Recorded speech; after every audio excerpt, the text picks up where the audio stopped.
आलोक शर्मा ने जिस तरह से आज जूता लगाया और जूता लगा अंजना ओम कश्यप को, और अंजना ओम कश्यप समेत पूरे दर्शक मीडिया से वो सवाल कर रहे थे कि जवाब दो।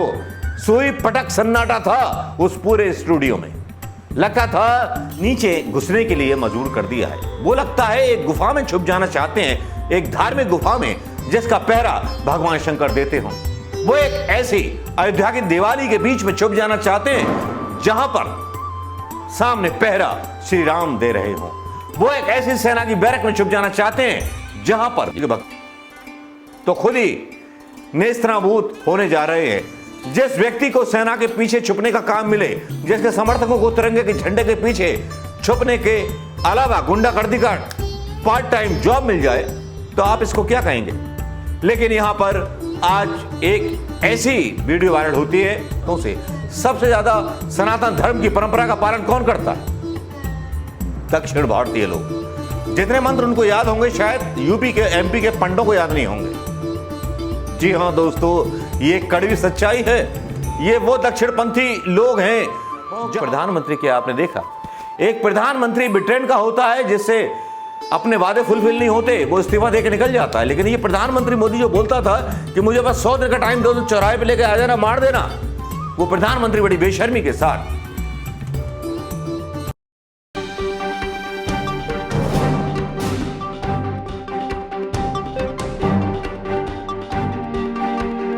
दोस्तों नमस्कार, मैं मनोज कुमार शर्मा, आजाद हिंद आवाज न्यूज के लिए आपके बीच में एक बार फिर। जी हां, दिवाली की बधाइयां आपको बहुत बहुत मुबारक। और आज धूम धड़ाके काफी हो रहे हैं, अयोध्या में भी काफी कीर्तिमान बनाए जा रहे हैं। वो केवल भगवान राम के उपलक्ष्य में कि भैया वो वनवास काट करके आए थे, लेकिन वनवास पर एक पॉलिटिशियन भी निकला हुआ है 3500 किलोमीटर की यात्रा पर। शायद जिस दिन वो आएगा तो इससे भी बड़ी दिवाली उस दिन मनेगी, और उस दिन जब दिवाली मनेगी तो शायद भारतीय जनता पार्टी के हाथ से सारी सत्ता निकल चुकी होगी। भले ही लोगों को ये लगता होगा, भले ही लोगों को ये गुमान होगा कि राहुल गांधी साउथ में यात्रा कर रहे हैं, लेकिन मैं यूपी के भक्तों से, एमपी के भक्तों से और गुजरात के भक्तों से सवाल करना चाहूंगा, मोदी के भक्तों से, सबसे ज्यादा सनातन धर्म की परंपरा का पालन कौन करता है? दक्षिण भारतीय लोग। जितने मंत्र उनको याद होंगे शायद यूपी के एमपी के पंडों को याद नहीं होंगे। जी हां दोस्तों, ये कड़वी सच्चाई है। ये वो दक्षिणपंथी लोग हैं जहां पर बड़े बड़े मंदिर हैं, वो मंदिर जहां पर रथ यात्राएं होती हैं उड़ीसा में, जहां पर तमिलनाडु में, आंध्र प्रदेश में बड़े बड़े आश्रम हैं हिंदुओं के, उन सनातन धर्मियों के, उन संतों के, उन स्वामियों के, जिन्होंने आदिवासियों को अपनी पहचान दिलवाई है। झटका तो बहुत पड़ने वाला है, इतना बड़ा झटका शायद सोचा भी नहीं होगा प्रधानमंत्री मोदी ने। इसीलिए डर के मारे कभी वो सेना की शरण में जाते हैं या फिर जाते हैं शरण में फोटोशॉप कराने के लिए अयोध्या में। क्या प्रधानमंत्री मोदी राहुल गांधी की तरह चटर पटर पटाखों की जो आवाज गूंज रही है मेरे पीछे, उस तरह कभी उत्तर प्रदेश के गरीबों के बीच गए? एक उत्तर प्रदेश की बच्ची 8 साल की अवस्था में लहूलुहान पाई जाती है बलात्कार के बाद, उसके ऊपर योगी कोई जवाब नहीं देते, कोई जवाब नहीं मिलेगा, ना कोई जवाब दिया जाएगा, क्योंकि हिंदू हृदय सम्राट लोग हैं। हिंदुओं को केवल ये डराया जाएगा कि मुसलमानों की सरकार आ गई तो जिल्ले इलाही की सरकार खत्म हो जाएगी। तो ये जिल्ले इलाही तो खुद ही नेस्तनाबूद होने जा रहे हैं।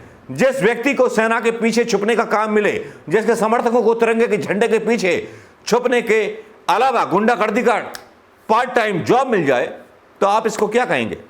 लेकिन यहां पर आज एक ऐसी वीडियो वायरल होती है कांग्रेस के एक प्रवक्ता की, जिसका नाम है आलोक शर्मा।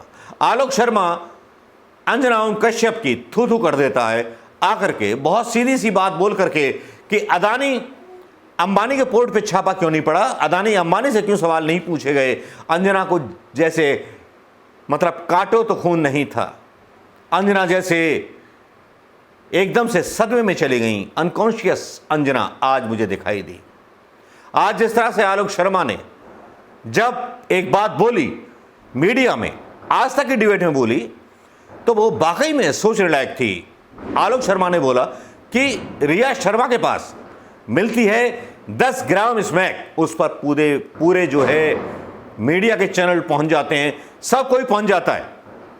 लेकिन अदानी पोर्ट जहां टनों के हिसाब से गांजा पानी उतरता है, वहां किसी मीडिया का कैमरा दिखाई नहीं देता।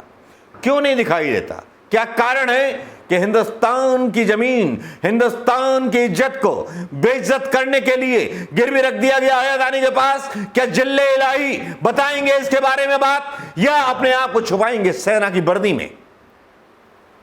उनको हक भी है और उनको सब कुछ इस जनता ने दिया है विकास के नाम पर, जो अब हिंदुत्व की बात करते हैं।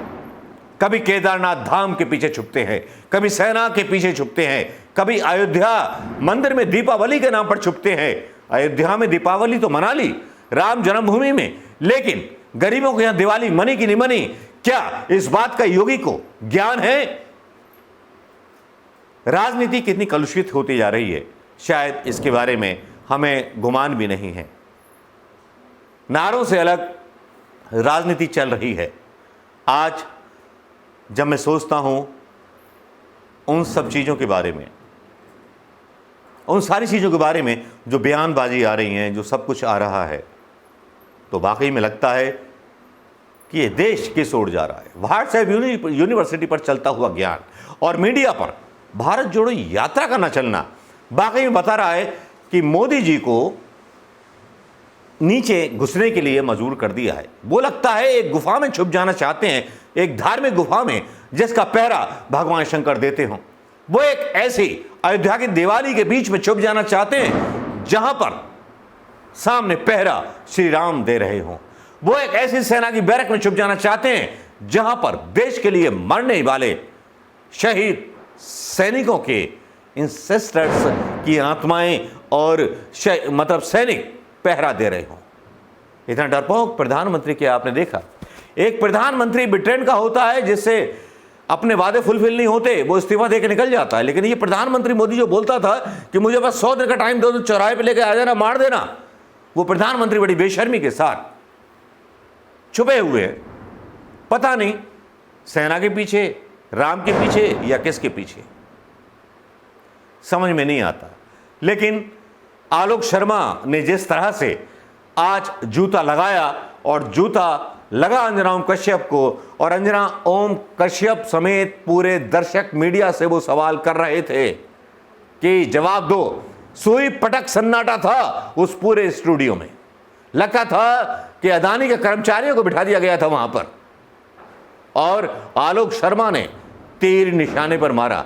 उस मछली की आंख पर तीर मारा जो सियासत की मछली कभी सेना के चक्र पर घूम रही थी, कभी अयोध्या के चक्र पर घूम रही थी, कभी घूम रही थी मन की बात को लेकर के।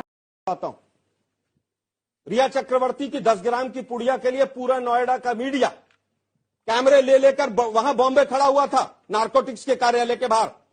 एक कैमरा गया हो अडानी पोर्ट के बाहर तो मुझे बता दीजिए। लाखों करोड़ की ड्रग्स पकड़ी गई वहां पर। एडवर्टीजमेंट का तो असर है, ये नहीं है क्या? किसी न्यूज चैनल ने दिखाया हो कि 600 किलो गांजा आज गुजरात के अंदर पकड़ा गया तो मुझे बता दीजिए। स्नीफर डॉग भी हटा लिए गए अडानी पोर्ट से। बड़ी बड़ी गाड़ियां जाती हैं पोर्ट के अंदर और वापस आती हैं। क्या आ रहा है वहां से? गुजरात पुलिस को हटा लिया, जिसने गुजरात पुलिस ने 3-4 बार ड्रग्स को पकड़ा। किसने हटा लिया? ताली नहीं बजाएंगे आप लोग? पूरे चुनाव को हिंदू मुसलमान कैसे किया जाए उस पर काम चल रहा है। आज से 10 दिन पहले केजरीवाल की टोपी मुसलमानों वाली पहनाकर पूरे गुजरात में भाजपा ने लगा दी। एक लालच दिया जाता है गुजरात में, वोट दीजिए सिलेंडर फ्री। वाह, वोटों की भी डील लग गई, बाय 1 गेट 1। सियासत को तमाशा बना दिया है प्रधानमंत्री मोदी की उस सरकार ने, जिस सरकार ने इस देश के लोगों को कोई तरजीहत नहीं दी।